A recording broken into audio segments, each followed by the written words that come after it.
Priscila Paduai, Christine Paduai, Kevin Minggu, Flo Sose Mariai, Aldo Ben, Jesse Haris. Oh, ya sudah. Angkat ya.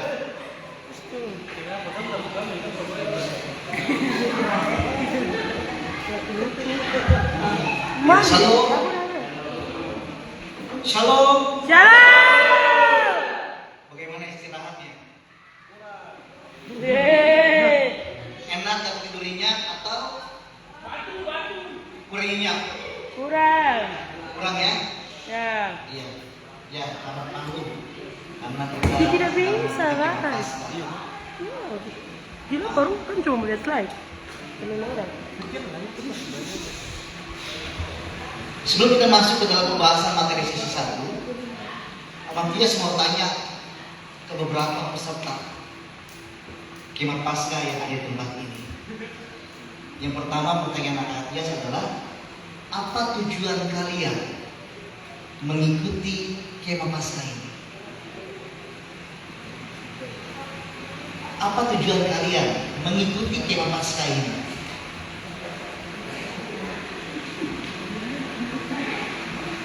Coba jawab dari sebelah sini. Tujuan kalian mengikuti Kemah Paskah ini apa sih? Ayo.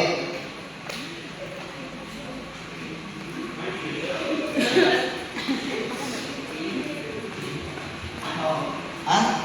Angkat tesnya satu-satu ya. Dari siapa?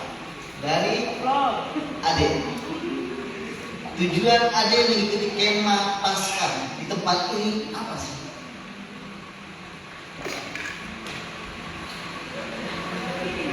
Hah?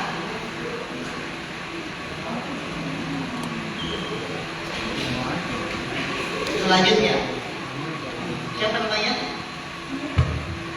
Michael. Michael tujuannya mengikuti Kemah Paskah di tempat ini apa?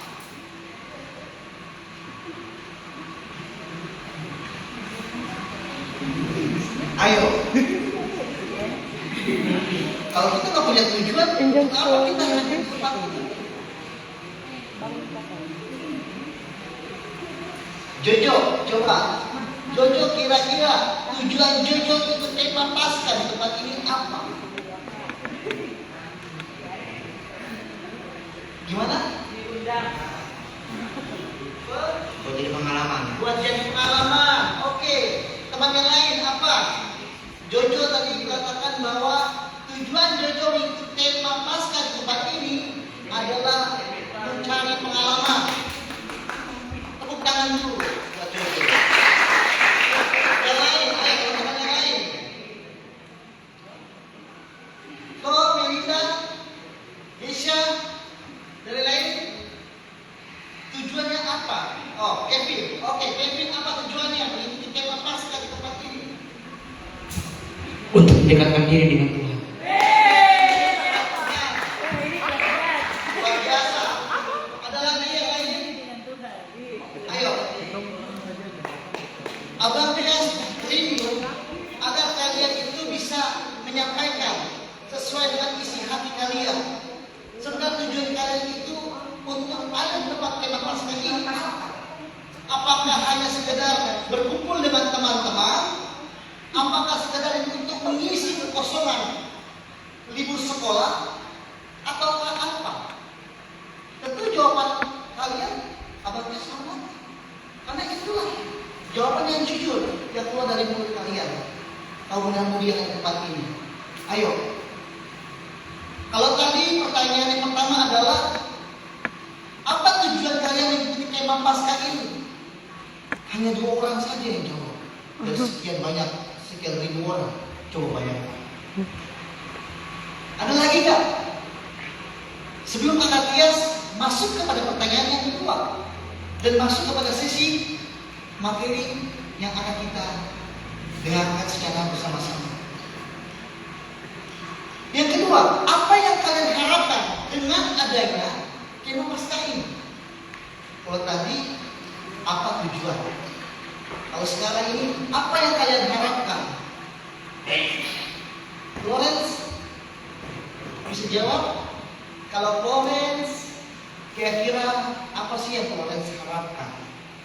mengikuti kemah Paskah di tempat ini? Gak apa-apa. Coba jawab. Hah? Jadi kaum muda-mudi yang sangat Kakak Tias kasihi, betapa pentingnya dua pertanyaan ini untuk kalian sampaikan, karena dengan dua pertanyaan ini maka Abang Tias dapat menyimpulkan dan memberikan suatu gambaran. Oh, ternyata kaum muda yang ada di tempat ini mengikuti kemah Paskah, ternyata tujuannya ini, ternyata harapannya ini. Gitu loh. Nah, oke. Saudara tahu nggak bahwa kalian ini merupakan generasi penerus dan ujung tombak daripada perkembangan gereja ataupun bangsa. Kaum muda saat ini menjadi generasi penerus dan ujung tombak dari perkembangan gereja ataupun bangsa. Kalian ini adalah seorang penentu bagi perkembangan gereja, baik di masa kini maupun di masa yang akan datang. Oleh sebab itu kalian harus paham betul, harus memahami siapakah Anda di hadapan manusia dan siapakah Anda di hadapan Tuhan.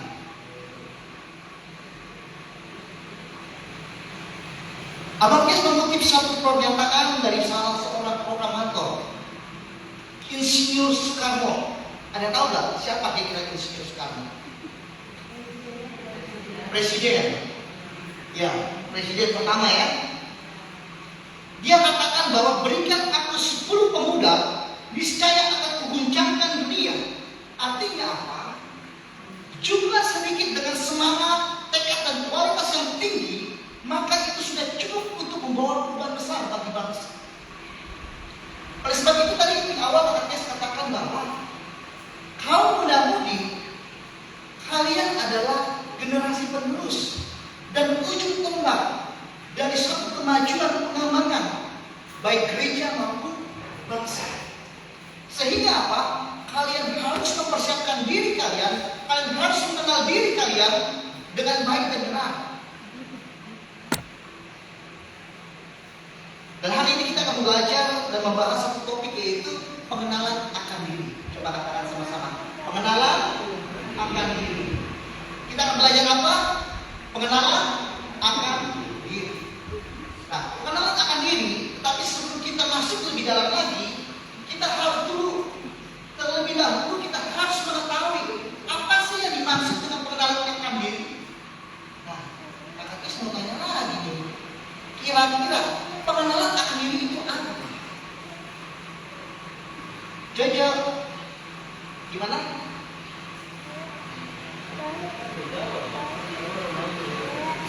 Hah? Gimana?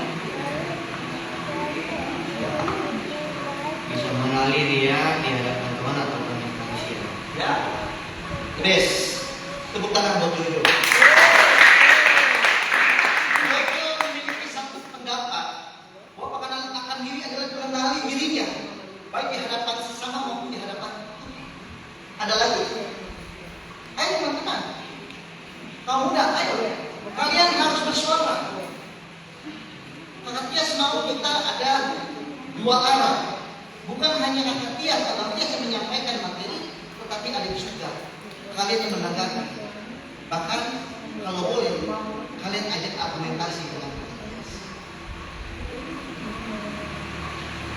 Nah, pengenalan diri adalah proses memahami secara mendalam kelebihan, kekurangan, nilai-nilai, emosi, dan motivasi diri sendiri untuk mengarahkan hidup yang lebih terarah dan bermakna. Pengenalan diri adalah proses memahami secara mendalam kelebihan, kekurangan, nilai-nilai, emosi, dan motivasi diri sendiri untuk mengarahkan hidup yang lebih terarah dan bermakna. Kakak mengutip beberapa pakar yang dimana mereka memberikan satu pendapat. Salah satunya yaitu Daniel Goleman. Bagaimana Daniel Goleman ini memberikan suatu pendapat terkait tentang pengenalan diri. Dia adalah seorang pelopor kecerdasan emosional atau EQ, yang dimana dia mengatakan bahwa pengenalan diri, kemampuan untuk mengenali emosi saat emosi itu muncul, dan melibatkan 3 hal antara lain: kesadaran emosional, penilaian diri akurat, dan yang terakhir yaitu kepercayaan diri. Akan juga bahwa dia juga mengutip pernyataan dari seorang filsuf yang sangat terkenal yang bernama Socrates, yang dimana Socrates ini hidup ratusan tahun sebelum Masehi, dan dia berkata bahwa kenalilah dirimu. Apa maksudnya? Bagi Socrates, hidup yang tidak dipuji tidak layak untuk dijalani. Jadi bagaimana Socrates memiliki sebuah pandangan, pendapat, pengenalan diri itu merupakan hidup yang tidak dipuji, tidak layak untuk dijalani. Sehingga apa? Dia menyimpulkan pengenalan diri adalah awal dari kebijaksanaan. Lantas timbul pertanyaannya, Abang Tias, kenapa sih setiap individu manusia wajib mengenali dirinya?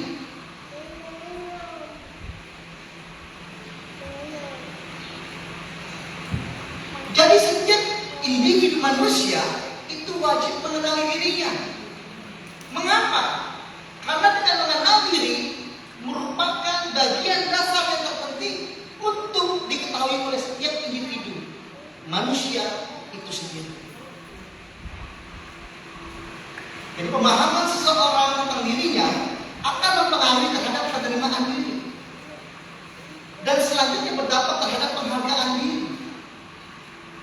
Nah, penerimaan diri seseorang berkaitan dengan sikap yang baik terhadap kekurangan dan kelemahan. Sementara penghargaan diri seseorang berkaitan dengan sikap positif terhadap potensi dan kelebihan. Coba Abang Tias mau tanya, kira-kira kalian kaum muda mudi sudah mengenali diri kalian atau belum? Kira-kira apa sih kelebihan saya? Coba, siapa yang punya kelebihan? Kelebihannya apa sih kelebihan saya dan apa sih kekurangan saya? Sudah dikenali atau belum? Ayo, ada yang sudah mengenali? Saya punya kelebihan begini, dan saya sudah mengenali ternyata saya punya kelemahan begini. Coba, kira-kira kelebihan ada apa? Kenapa Pak? Jawab. Kelebihannya apa? Ataukah jadi atlet? Ataukah jadi penyair? Ataukah jadi pemain musik? Kira-kira adik kenali diri adik sendiri. Apa sih kelebihannya di dalam diri kita? Dan itu penting. Kalau kita tidak mengenali apa kelebihan yang ada dalam diri kita dan apa yang menjadi kekurangan dalam diri kita akan sulit untuk membawa satu perubahan. Jangankan bangsa, jangankan gereja, terhadap diri sendiri saja sulit untuk mengalami kemajuan. Tetapi ketika Anda, kaum muda-mudi, sudah mengenali diri Anda, kelebihan Anda di mana, kekurangan Anda di sana di mana, maka Anda akan selalu berusaha untuk apa? Untuk mengevaluasi dan memperbaiki dari hari lepas hari. Contoh, Abang Tias, saya punya kelebihan. Kelebihannya apa? Susah bangun pagi. Itu kelebihan.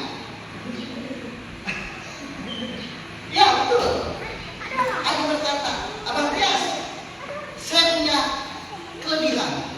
Apa? Saya nggak bisa telat makan. Abang Tias, saya punya kelebihan. Kelebihannya apa? Saya pandai membuat puisi. Jadi kita harus kenali itu, ya. Nah, kamu mudah mudi karena kalian adalah generasi penerus dan ujung tombak dari perkembangan gereja maupun bangsa, sehingga kalian harus berusaha kenalilah diri. Tanpa kalian mengenali diri, maka ini menjadi satu persoalan yang sangat-sangat serius yang harus dituntaskan. Nah, dalam pengamatan Abang Tias sebagai seorang hamba Tuhan, seringkali Abang Tias menjumpai orang-orang yang merasa minder, orang-orang yang kurang percaya diri, orang-orang yang merasa dia tidak berharga di hadapan Tuhan, dan orang-orang yang tidak bisa berbuat apa-apa. Banyak sekali Abang Tias menemukan kasus-kasus yang terjadi dalam kalangan kaum muda seperti hal yang demikian. Nah, contoh, ada Jo berusia 23 tahun. Bagaimana Jo ini merasa minder dan bingung ketika ingin berinteraksi dengan teman-temannya, baik di gereja, di kampus, dan di lingkungan tempat tinggalnya. Bahkan Jo jarang ngobrol dengan teman-temannya karena bingung dan kurang percaya diri untuk memulai suatu interaksi dengan orang lain. Sehingga apa? Jo lebih mengurung diri. Dia ketika pulang sekolah dia langsung pulang ke rumah. Nah, ada juga kasus yang kedua bernama ML. ML ini merasa tidak percaya diri dengan penampilan fisiknya, karena ML ini memiliki tubuh yang gemuk, wajah yang penuh jerawatan, dan kulit yang hitam. Sehingga ML ini selalu membandingkan dirinya dengan orang lain. Kenapa ya? Tuhan, aku kok tidak seperti dia yang punya badan yang kurus, tidak jerawatan, wajah yang cantik, dan seterusnya. Sehingga apa? ML menghukum dirinya dengan apa? Menutup diri karena dia minder dengan apa yang Tuhan anugerahkan dalam hidupnya. Ada lagi satu contoh kasus, Eva. Eva ini adalah seorang pemuda yang berumur 24 tahun, yang dimana Eva ini selalu dipinggir oleh orang tuanya dengan didikan yang keras.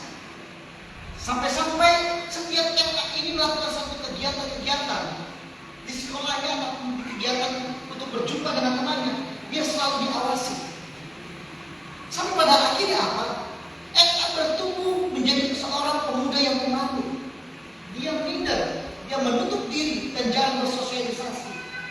Sampai pada akhirnya perasaan rendah diri ini selalu dibawa kemanapun oleh Eva ketika dia berada di suatu tempat. Yang keempat, ada contoh Eva. Eva berumur 28 tahun. Dia seorang pekerja ojek. Dia dibesarkan dari keluarga yang sangat miskin, sehingga untuk makan, minum, dan menggunakan pakaian saja sulit. Akhirnya Eva ini bertumbuh dengan begitu, dan dia menjadi seorang pemuda yang sangat malu ketika ada di dalam perkumpulan. Dia mudah tersinggung, dia suka berprasangka buruk terhadap orang lain, dan seterusnya.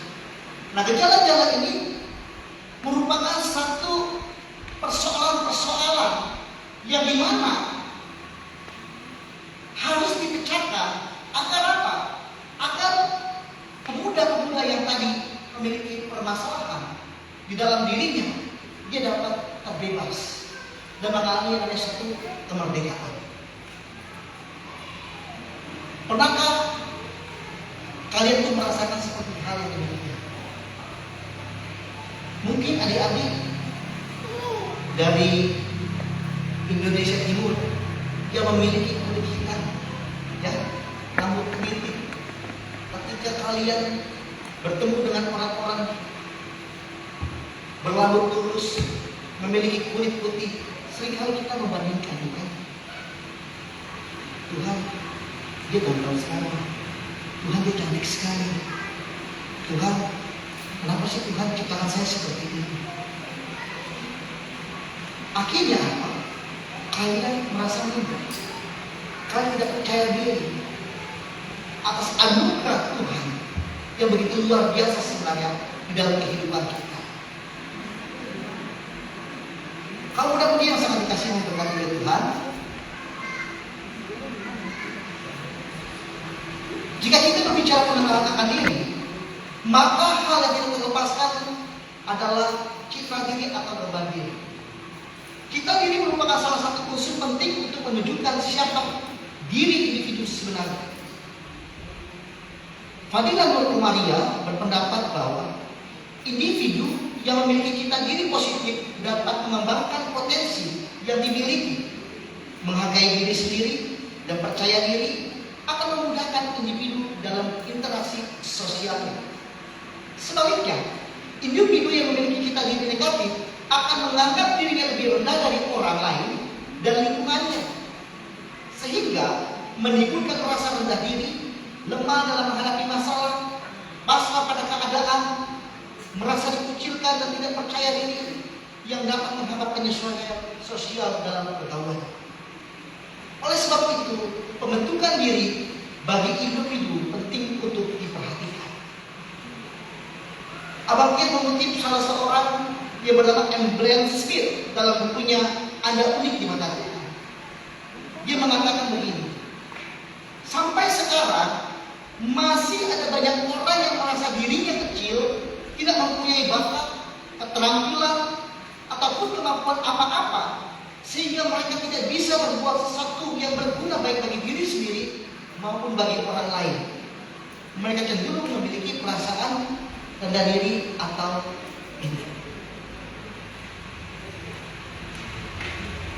Abang Kies mengajak kita semua membuka Alkitab kita di dalam kitab Kejadian pasal 1 ayat 26 sampai yang ke-27. Kejadian pasal 1 ayat 26 sampai yang ke-27. Baca depan saja.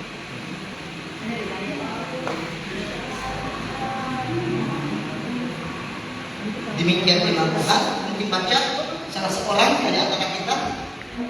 Kejadian pasal 1 ayat 26 sampai 27.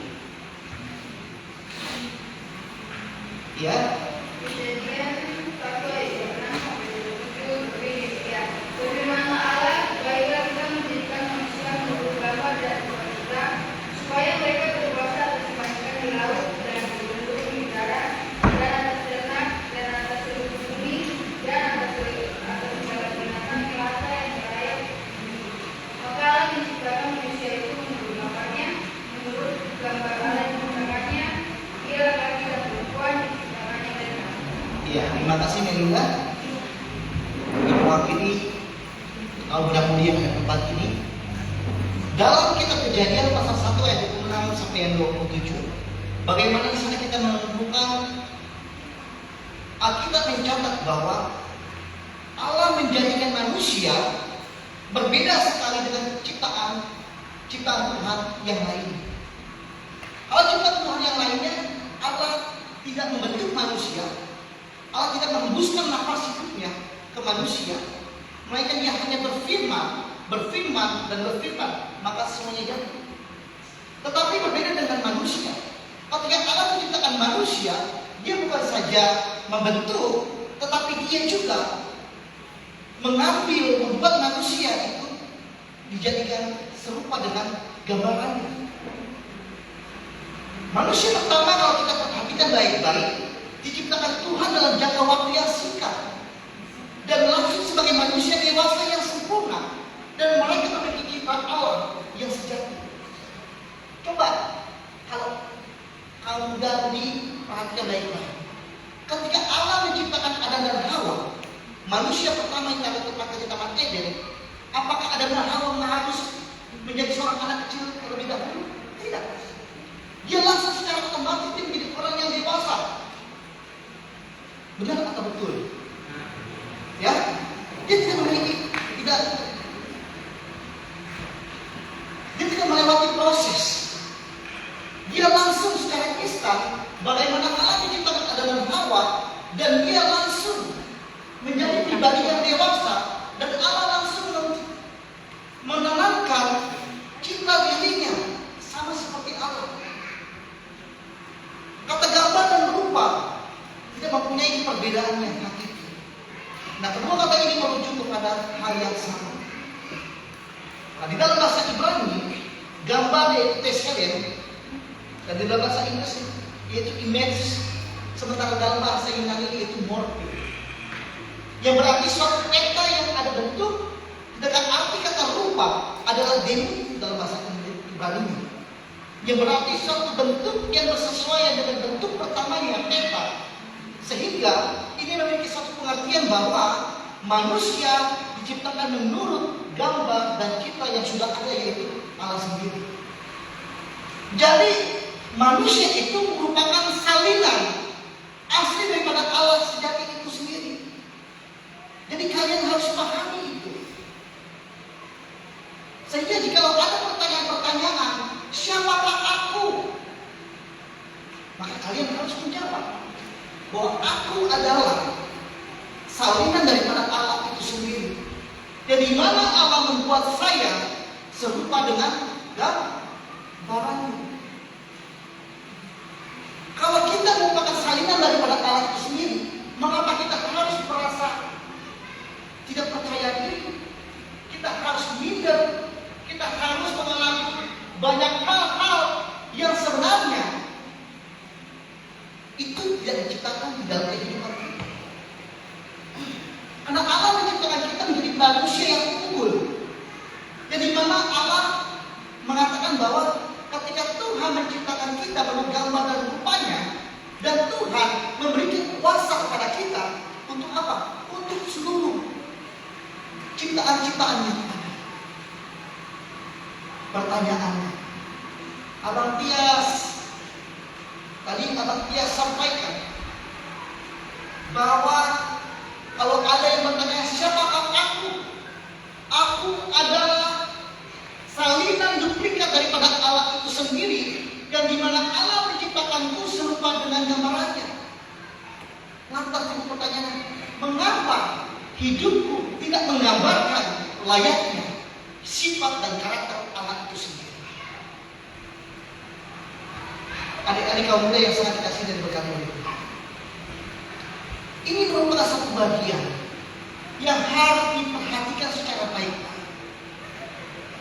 Kalau kita berkata bahwa kita adalah gambaran atau salinan daripada Allah itu sendiri, tetapi di dalam realita kehidupan sesungguhnya kita tidak mencerminkan salinan daripada Allah itu sendiri, yang membawa satu sikap, perbuatan, karakteristiknya tidak dimiliki oleh kita.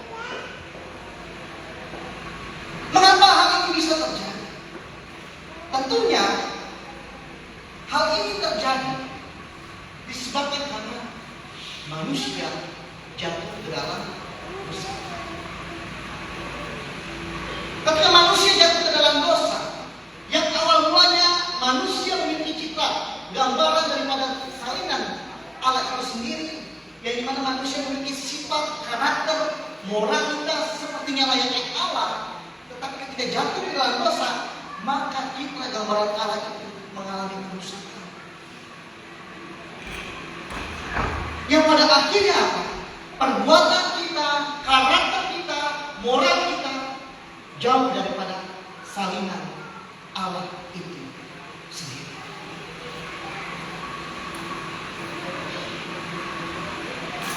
Oke, perhatikan baik-baik bagaimana ketika Allah menciptakan Adam dan Hawa, dan Allah menempatkan di tanah bumi. Pada saat itu Adam dan Hawa dapat berinteraksi dengan baik, dengan sebebas-bebasnya, seluas-luasnya dengan Allah, layaknya seperti seorang sahabat dan kerabat. Tidak ada batasan. Bahkan Allah memberikan suatu mandat kepada manusia untuk apa? untuk menjaga dan memelihara seluruh ciptaan Tuhan, seluruh alam semesta. Dan manusia memiliki diberikan kuasa otoritas atas segala ciptaan yang ada. Oleh sebab itu, kegagalan manusia mempertahankan citra diri atau gambaran Allah yang begitu sempurna, yang begitu unggul daripada ciptaan-ciptaannya, disebabkan karena manusia jatuh ke dalam dosa.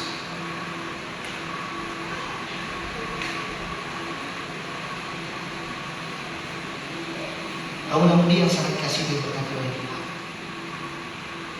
iblis menggunakan dosa yang pernah masuk melalui manusia. Iblis menggunakan dosa yang pernah manusia lakukan untuk menghancurkan citra manusia itu sendiri. Tetapi ada satu kabar baik yang pada hari ini kita terima, yang hari ini akan kita tangkap, bagaimana Allah melalui Yesus Kristus, Ia mau menjadi suatu jembatan untuk memulihkan citra gambar diri Allah di dalam kehidupan kita yang telah mengalami kerusakan.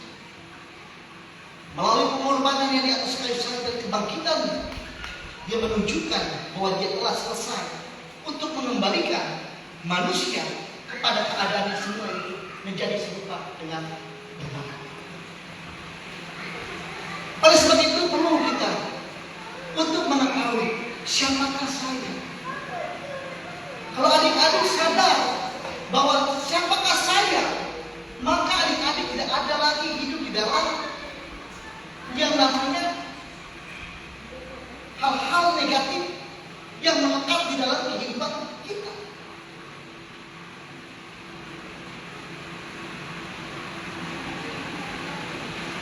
Oleh sebab itu manusia membutuhkan yang namanya apa? Pemulihan. Manusia membutuhkan yang namanya perdamaian dengan Allah, agar gambar dan rupa Allah itu dapat dipulihkan kembali. Dan Allah sudah melakukan itu di dalam pengorbanan melalui Yesus Kristus di atas kayu salib dan lewat kebangkitan. Dengan demikian, perlu bagi manusia untuk melakukan berdamai dengan Allah. Dengan cara apa manusia dapat berdamai dengan Allah? Ada yang bisa jawab? Dengan cara apa manusia dapat berdamai dengan Allah? Apa? Tangan, Hah? tangan, lidah. Apa? Beribadah. Beribadah, oke. Yes. Beribadah tadi kata Melinda. Bagaimana cara manusia berdamai dengan Allah? Dengan cara beribadah. Beribadah artinya jalan manusia itu datang kepada Allah. Ada lagi? Masih kurang? Lengkap? Jojo. Mengaku dosa dan bertobat. Oke, Jojo. Beri aplaus dulu. Bagaimana manusia dapat didamaikan dengan Allah? Selain manusia itu datang kepada Tuhan dengan cara beribadah, tetapi juga manusia harus melakukan yang namanya apa? Mengaku dosa dan bertobat. Bertobat artinya apa? Berbalik dari tingkah laku yang jahat. Kalau seseorang masih melakukan tingkah laku yang jahat, perlu dipertanyakan apakah dia bertobat atau belum.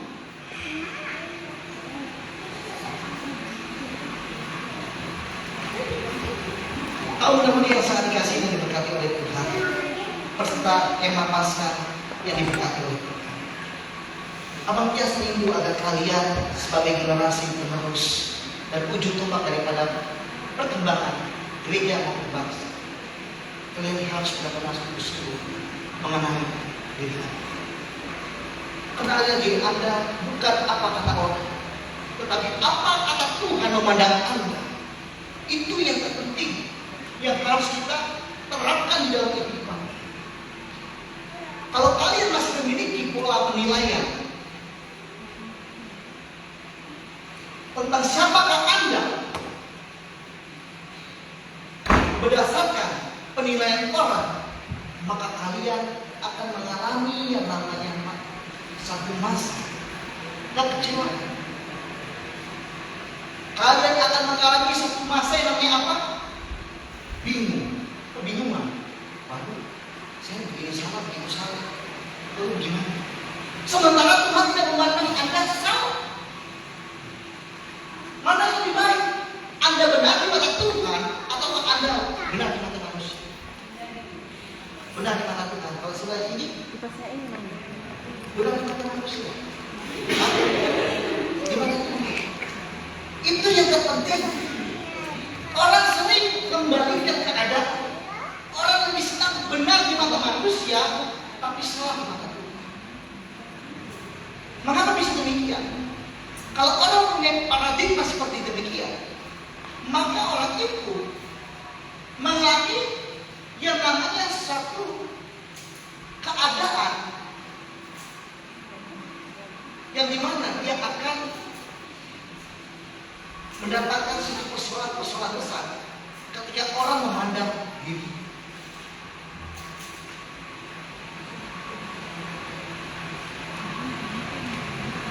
Abang Pias mau bertanya, siapakah kita di hadapan Tuhan? Kalau jujur, siapakah kita di hadapan Tuhan? Tadi kita sudah bahas.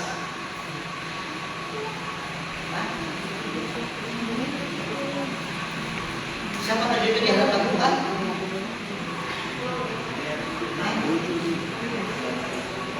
Iya. Jojo adalah salinan daripada Allah, yang dimana Allah membuat Jojo segambar dan serupa dengan Allah. Itu yang terpenting. Sehingga apa? Kalian sadar, kalian diciptakan itu dengan benih unggul. Yang membuat Anda adalah Tuhan.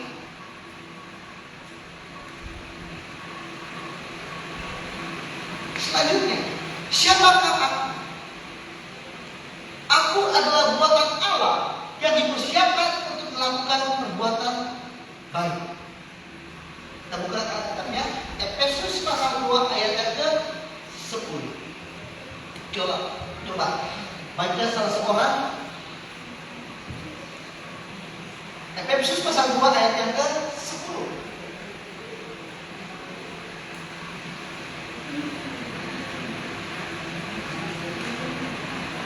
Ya.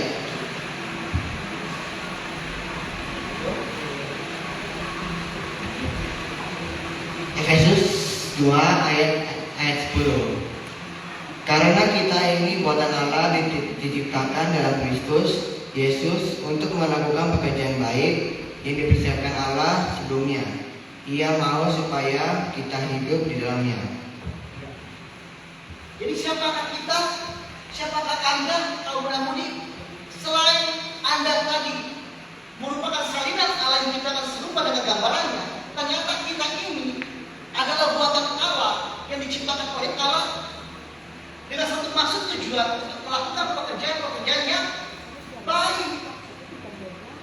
Kalau kita sadar bahwa kita ini adalah buatan Allah yang Allah desain, yang Allah buat, dan Allah persiapkan kita untuk melakukan pekerjaan-pekerjaan yang baik, maka saudara tidak akan melakukan pekerjaan-pekerjaan yang tidak baik.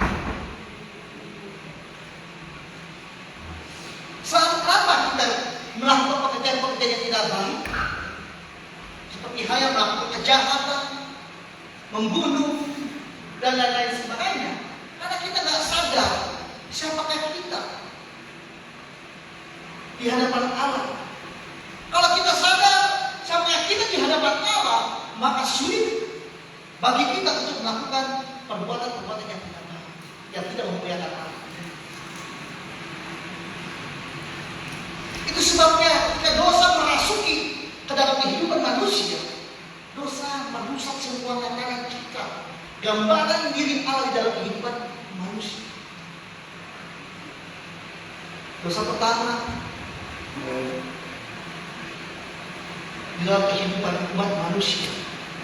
Bagaimana umat manusia yang awal mulanya Allah ciptakan umat manusia itu segambar serupa dengan Allah, penuh dengan kemuliaan Allah, Tapi ketika manusia hidup dalam ketidaktaatan terhadap perintah Allah, maka manusia alami apa? Tak terpisah dengan Tuhan Allah. Dan ketika manusia mengalami terpisah dengan Tuhan Allah, maka ada begitu banyak permasalahan, bahkan penderitaan, konsekuensi daripada apa yang dilakukan oleh manusia itu terhadap dirinya. Seperti halnya apa? Seperti halnya di akhirat Allah. Manusia, setiap kaum Adam harus apa? Berjerih lelah untuk mendapatkan apa?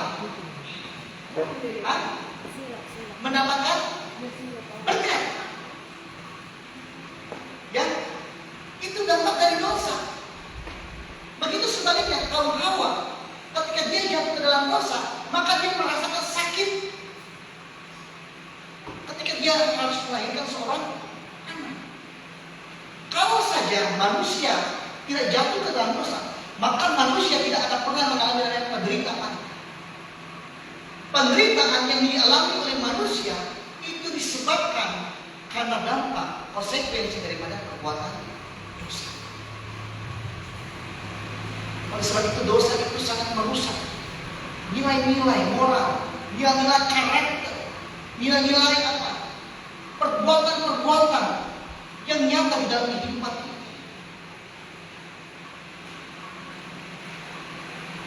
Ketika Kain dan Habil mempersembahkan korban, persembahan siapa yang diterima? Persembahan Habil. Habil atau Kain? Habil. Iya. Lalu bagaimana sikap Kain?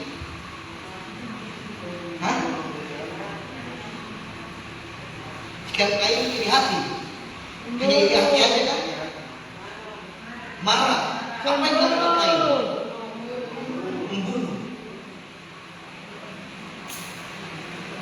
Jadi itulah gambaran daripada ketika manusia dia tidak sadar siapakah diri.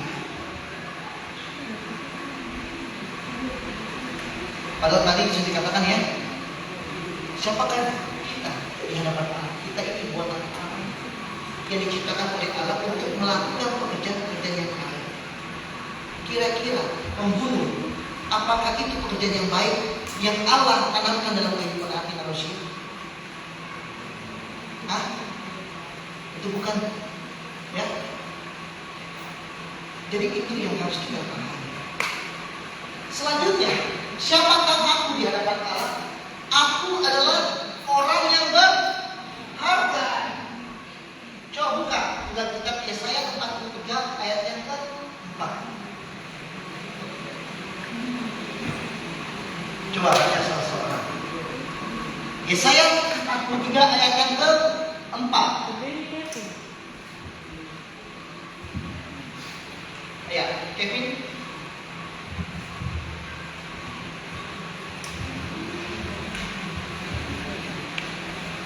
Yesaya 43 ayat 4. Oleh karena engkau berharga di mataku dan mulia, dan aku ini mengasihi engkau, maka aku memberikan manusia sebagai gantimu dan bangsa-bangsa sebagai gantinya. Jadi siapakah kita? Kita adalah orang yang berharga di hadapan Allah. Sampai-sampai yang saking berharganya saudara dan saya, kalau mudah-mudi, Allah mengorbankan nyawanya yang mati di atas kayu salib untuk saudara dan saya. Sini abangnya sudah bawa dompet. Ada yang punya uang? Bawa uang? Ada yang bawa uang? Ada. Oke, yang ketiga.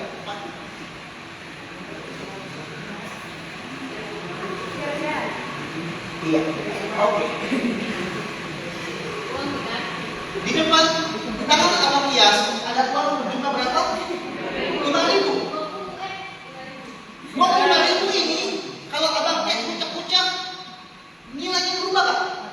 Tidak. Kalau abang Kias injek-injek berubah gak nilainya? Tidak. Dia tetap nilainya 5.000. itulah gambaran dari kehidupan adik-adik.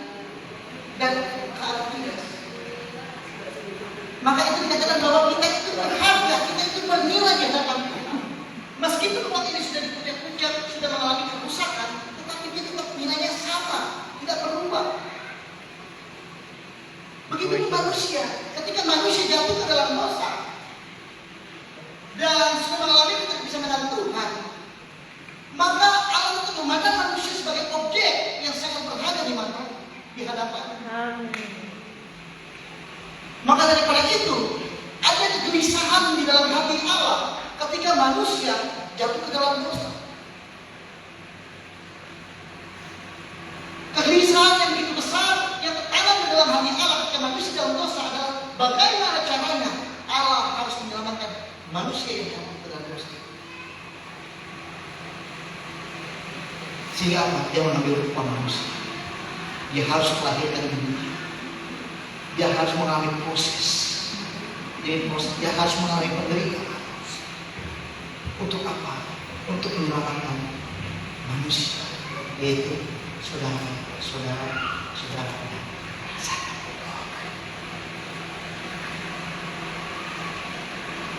Sehingga perlu bagi kita sadar bahwa siapakah saya di hadapan Tuhan. Saya ini adalah salinan ikat asli daripada Allah itu sendiri. Kalau kalian, kaum muda-mudi yang tempat ini sadar bahwa kalian adalah salinan ikat asli daripada Allah sendiri, maka saudara, rekan-rekan kaum muda-mudi akan membawa nilai-nilai, sifat, karakter, moralitas, perbuatan sebagaimana apa yang Allah telah teladankan ketika ada di muka bumi. Kita selama ini terbuai. Kita selama ini telah lalai untuk menyadari akan identitas kita. Sampai pada akhirnya apa? Kita mengalami ada begitu banyak penderitaan, ada begitu banyak kesukaran. Karena apa? Kita nggak tahu siapakah kita sebenarnya. Kaum muda-mudi yang sangat dikasihi dan berkati dari Tuhan, kita akan melihat tokoh-tokoh Alkitab yang memiliki nilai negatif. Yang pertama, ada yang namanya Musa. Jadi tokoh Alkitab yang memiliki nilai negatif, yang pertama adalah dia mengambil sampel, yaitu Musa. Bagaimana sewaktu Tuhan memanggil Musa dan memintanya untuk membawa Israel keluar dari Mesir, Musa menolak. Ia berkata, Tuhan, aku tidak pandai berbicara.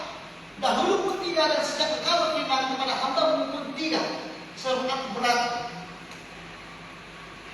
mulut dan berat lidah. Perhatikan, apa jawaban Tuhan pada ayat berikutnya di dalam Keluaran pasal 4 ayat 10. Tuhan berkata, siapakah yang membuat lidah manusia? Siapakah yang membuat orang bisu dan tuli? Siapakah yang membuat orang melihat dan buta? Bukankah aku Tuhan? Jadi Musa melihat bagaimana Musa memiliki gambaran cipta diri yang negatif tentang dirinya. Musa tidak sadar bahwa yang menciptakan Musa adalah Tuhan Allah. Dan Tuhan secara kasat mata memang betul Musa memiliki keterbatasan, yaitu dia tidak pandai dalam hal berbicara. Tetapi ini tidak membatasi Allah memakai Musa menjadi alat yang heran. Dan salah satunya menjadi seorang pemimpin yang bersejarah di Israel. Dalam keterbatasannya, dalam kekurangannya, Allah tidak kekurangan cara untuk apa? Menyatakan kemuliaan bagi Musa. Maka daripada itu tadi di awal Abang Tia tadi sampaikan, kenalilah diri kita. Kira-kira apa sih kelebihan yang ada di dalam diri kita? Lalu apa sih minusnya? Apa sih kekurangan di dalam diri kita? Sehingga apa? Kita tidak perlu merasa rendah diri. Karena apa? Karena kita sadar, oh iya, ternyata Musa pun mengalami kelemahan, tetapi apa? Tidak membatasi Tuhan untuk memakai Musa sebagai seorang pemimpin bangsa Israel. Selanjutnya kedua ada namanya Saul. Saul ini adalah raja pertama dari bangsa Israel. Pada saat itu bangsa Israel tidak memiliki seorang raja, dan bangsa Israel menghendaki seorang raja agar kiranya dia bisa sama seperti bangsa-bangsa lain. Sehingga apa? Ketika Saul mencalonkan diri, bahkan dia tidak tahu bahwa Tuhan telah memilihnya menjadi raja. Nah, sewaktu Tuhan ingin menentukan pilihannya, ternyata Saul takut. Ia malah lari dan bersembunyi di antara barang-barang. Dalam kisah 1 Samuel pasal 10 ayat 21 sampai 22, coba baca. Samuel 1 Samuel pasal 10 ayat 21 sampai 22.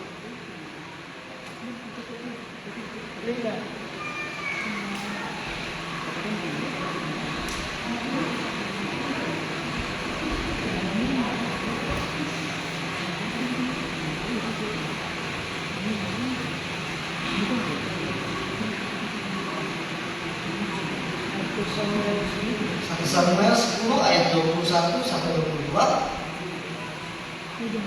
Coba siapa yang bisa mewakili atau mudah-mudi?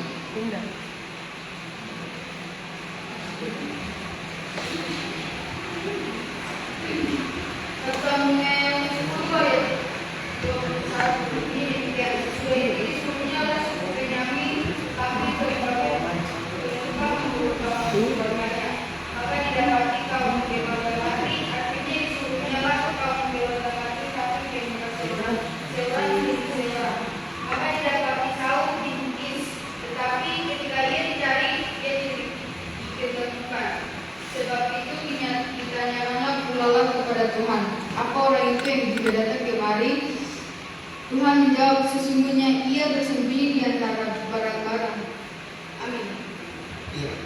Jadi ketika Saul hendak ingin dilantik menjadi raja, pada saat itu Saul memiliki ketakutan. Sehingga apa? Saul bersembunyi di barang-barang. Dengan demikian kita dapat menyimpulkan bahwa Saul memiliki citra diri atau gambar diri yang rendah, sehingga dia tidak percaya pada apa yang Tuhan katakan terhadap Saul.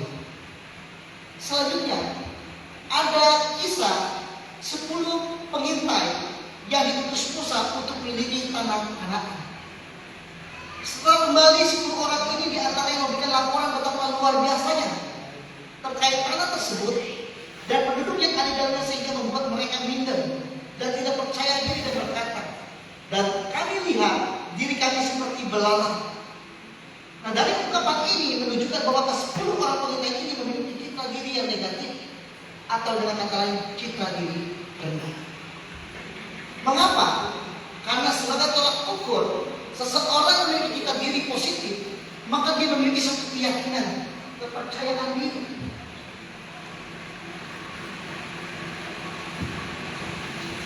Jadi itu adalah tokoh-tokoh Alkitab yang memiliki citra diri negatif. Selanjutnya, kita akan melihat tokoh-tokoh Alkitab yang memiliki citra diri positif. Yang pertama, ada yang namanya Tuhan Yesus. Di sini kita lihat bagaimana Tuhan Yesus Kristus hal ini dapat dilihat bagaimana ketika Yesus Kristus mengalami berbagai penolakan di kota asalnya, yaitu Nazaret. Namun ia tidak memiliki sikap rendah diri, melainkan ia langsung berkata meninggalkan kota Nazaret itu dengan berjalan dan mengisi. Jadi bagaimana Kristus memiliki citra diri yang positif? Orang yang memiliki citra diri positif adalah orang apa? Yang bisa mengolah masalah itu menjadi sesuatu hal yang bukan jadi masalah. Tetapi sebaliknya, orang yang memiliki citra diri negatif, orang yang melihat masalah itu menjadi sumber masalah. Itulah perbedaannya. Selanjutnya,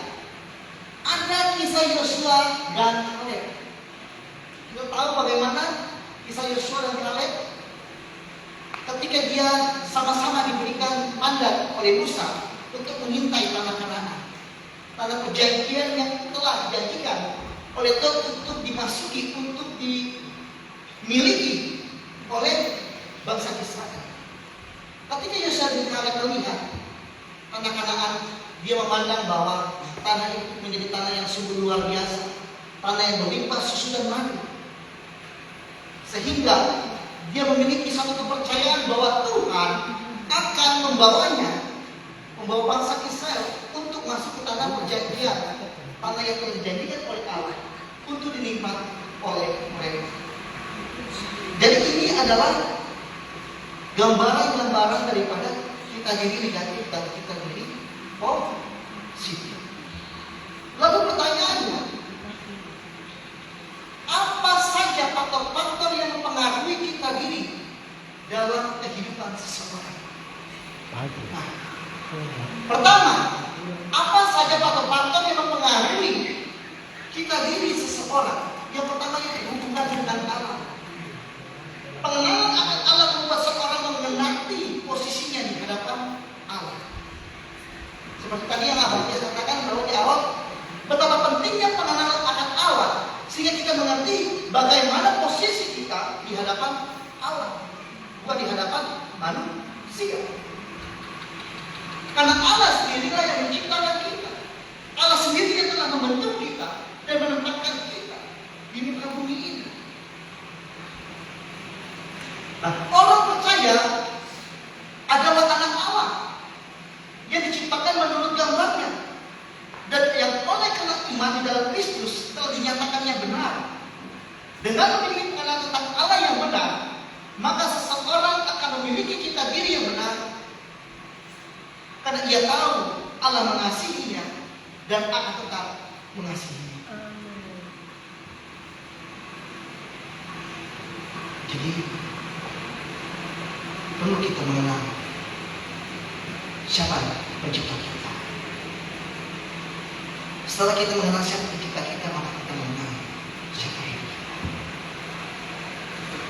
Coba katakan, saya adalah ciptaan Allah. Ayo, semangat. Saya adalah ciptaan Allah. Saya adalah desain daripada salinan Allah itu sendiri. Saya adalah desain salinan daripada Allah itu sendiri. Saya berharga di hadapan Allah. Dan saya adalah buatan Allah. Jadi sampai sini kamu sudah mulai mengerti dan paham siapakah kita di hadapan Allah. Seringkali iblis memakai cara untuk kita lupa akan identitas yang sejati kita di hadapan Allah. Seringkali iblis memakai cara untuk membuat kita lupa identitas kita di hadapan Allah. Sampai pada akhirnya saudara mengalami banyak persoalan-persoalan, permasalahan ketika saudara memandang diri saudara. Aduh, apa ya, saya tidak seberuntung orang lain. Aduh, kenapa ya saya kok seperti ini? Saudara, ketika ada persoalan-persoalan yang seperti demikian, maka saudara harus kembali melontarkan sebuah kebenaran firman bahwa saya adalah buatan Allah. Saya adalah desain salinan daripada Allah itu sendiri, dan saya berkata di hadapan Allah.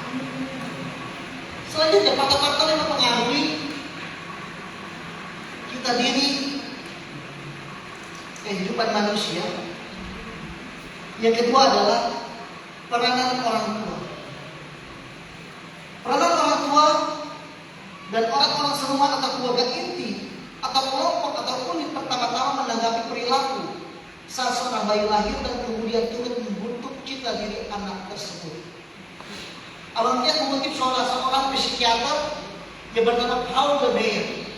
Bagaimana Paul de Meyer mengatakan bahwa sudah pendapat umum bahwa 80-80% dari cita diri seseorang merupakan hasil belajar selama 6 tahun pertama dalam kehidupannya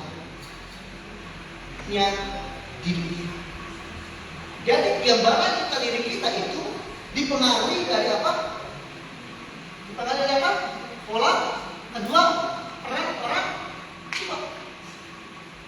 Orang tua kita memainkan peran yang sangat penting dalam membentuk karakter kita, dalam mengenali dan membawa kita kepada satu pandangan terkait gambaran kita hidup.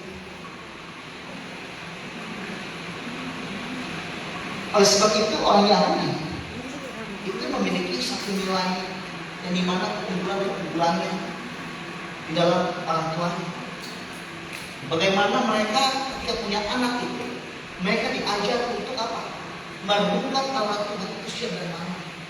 Itu ada tradisi, kebiasaan yang diajarkan oleh orang-orang Yahudi, orang-orang tua Yahudi terhadap anak-anaknya. Mereka diwajibkan untuk apa? Untuk melakukan sekolah pendidikan, namanya sekolah Taurat. Maka daripada itu apa? Orang-orang Yahudi, kitab Pentateuch itu, kitab yang berasal dari kitab Kejadian, Keluaran, Imamat, Bilangan, dan apa satu lagi? Keluaran, Kejadian, Keluaran, Imamat, Bilangan. Itu ada di dalam isi kepalanya. Kenapa? Karena orang tua mereka sudah mengajarkan dari kecil, sedari dini. Jadi mereka itu, bagaimana pada zaman itu, orang-orang tua itu mengajar ketika mereka membiarkan anak-anaknya untuk masuk kepada sekolah di dalam bait Allah. Dan di bait Allah itu hanya orang-orang yang mampu membeli buku. Dan buku tulisan-tulisan Taurat itu dari kertas papirus. Tetapi orang-orang yang tidak mampu, orang-orang Yahudi tidak mampu, maka dia harus belajar untuk menghaga. Menghaga itu menghafal.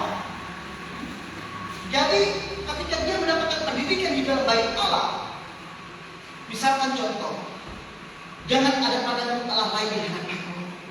Jadi orang-orang Yahudi itu, dia sepanjang jalan dia, ketika dia berangkat pulang, dia langsung menghafal, dia menghafal.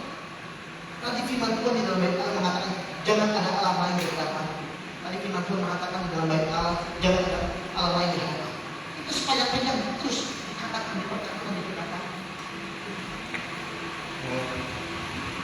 Itulah yang menjadi role, contoh yang baik yang kita harus adopsi daripada budaya orang Yahudi. Selanjutnya, faktor-faktor yang mempengaruhi kita diri seseorang yaitu peranan sosial. Persepsi seseorang tentang dirinya tidak terlepas dari struktur, peran dan status sosial yang disandang oleh orang tersebut. Struktur peran dan status sosial merupakan gejala yang dihasilkan dari adanya interaksi antara individu dengan kelompok-kelompok dan kelompok. Individu yang memiliki status yang tinggi cenderung memiliki cita diri yang lebih positif dibandingkan individu yang memiliki status sosial yang rendah. Kamu menemui yang sangat dikasihi oleh berkata, peranan sosial memiliki peranan penting dalam proses pembentukan diri kita. Abang Tias telah melalui berbagai macam tahapan proses dalam pembentukan kita diri. Siapa sangka orang yang berbicara di depan ini adalah orang mantan narapidana yang telah dihukum bertahun-tahun. Ketika Abang Tias bebas dari tahanan sebagai narapidana, pada saat itu Abang Tias memiliki cita diri yang baik. Mengapa? Karena Abang Tias membandingkan, aduh, saya sudah tidak punya masalah. Aduh, saya ini adalah sampah masyarakat. Tetapi ketika Abang Tias menyadari bahwa Abang Tias ini adalah manusia yang berharga di hadapan Tuhan, dan Abang Tias ini adalah desain salinan daripada Allah itu sendiri, akhirnya Abang Tias merubah mindset paradigma. Dan akhirnya apa? Mencoba untuk bangkit dari itu. Saya pada akhirnya apa? Abang Tias ketika duduk berada dengan siapapun, kepada siapapun, Abang Tias tidak pernah merasa mimpi, nggak pernah merasa kecil, rendah diri. Karena apa? Abang Tias bangun. Abang Tias adalah salinan duplikat daripada Allah itu sendiri. Begitu juga dengan kalian. Ketika kalian sedang duduk di tempat ini, kalian ada di tempat komunitas, jangan saudara merasa minder, jangan saudara rendah diri. Ubah mindset kita bahwa kita ini adalah buatan Allah. Kita ini berharga di hadapan Allah. Kalau Allah saja mengatakan bahwa kita berharga, bahwa kita ini buatan Allah, lantas apa yang menjadi dasar membuat kita menjadi cemas dalam menjalani kehidupan aktivitas bagi kaum muda untuk meraih harapan masa depan kita ini? Jadi itulah terkait materi sesi pertama yang membahas tentang pengenalan akan diri. Selanjutnya yang menjadi pertanyaannya, bagaimanakah dengan citra diri kaum muda-mudi saat ini? Apakah kaum muda-mudi merasakan citra diri negatif? Ataukah kaum muda-mudi memiliki gambaran citra diri positif?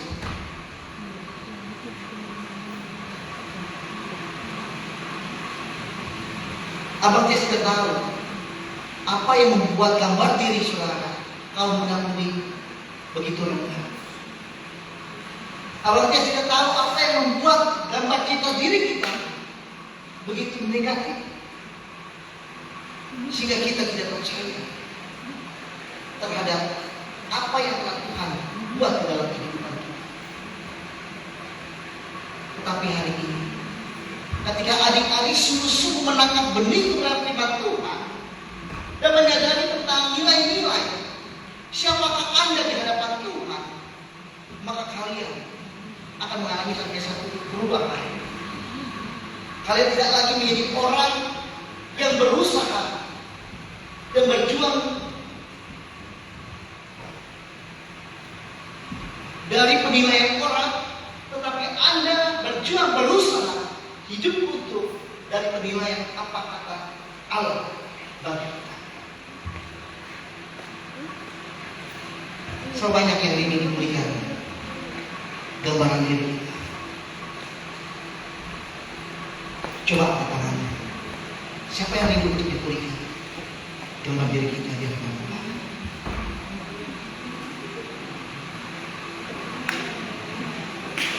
Saudara rindu untuk dipulihkan? Saudara percaya saudara bisa dipulihkan oleh Tuhan? Amin. Sampai pada akhirnya saudara akan tercengang-cengang melihat keajaiban Tuhan yang berkarya secara totalitas dalam kehidupan saudara.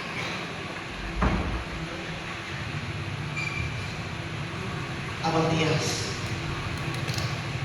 mengajak kalian untuk merenungkan kembali gambaran diri apa yang selama ini membuat Anda layaknya seperti tidak berarti bagi sesama manusia. Apakah gambaran diri karena status keberadaan finansial? Apakah gambaran diri karena status keberadaan kita di tengah-tengah lingkungan keluarga kita yang memang membuat kita tidak percaya diri?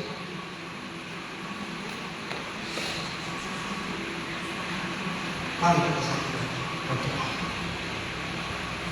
Bapa di dalam surga, Bapa yang kami sembah di dalam nama Tuhan Yesus.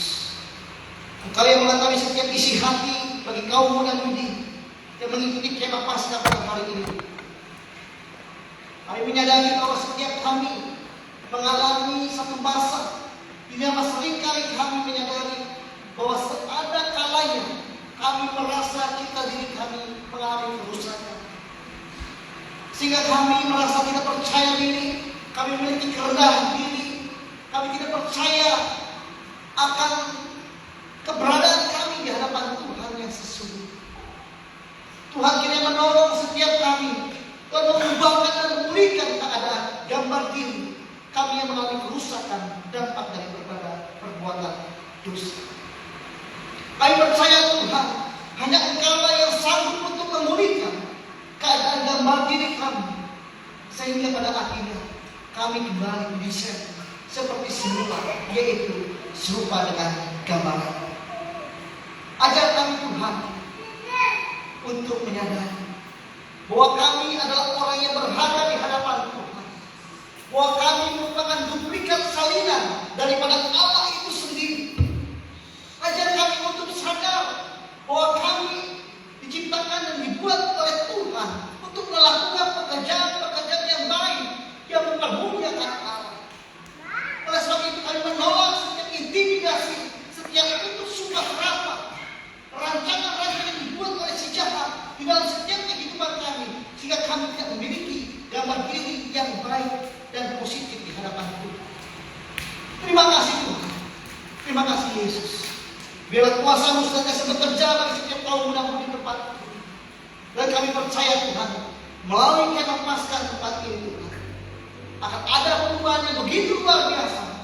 Engkau bekerja melalui setiap pribadi lepas pribadi yang membuka pintu hatinya, agar kiranya Tuhan senantiasa berdaulat memimpin langkah-langkah kehidupan dari hari Paskah. Kami mengikat setiap kuasa-kuasa yang bukan berasal daripada Tuhan, yang merusak gambar diri kami, sehingga kami tidak melakukan apa yang sebagaimana semestinya yang Tuhan perintahkan dalam hidup kami. Di dalam nama Tuhan Yesus. Haleluya. Puji Tuhan.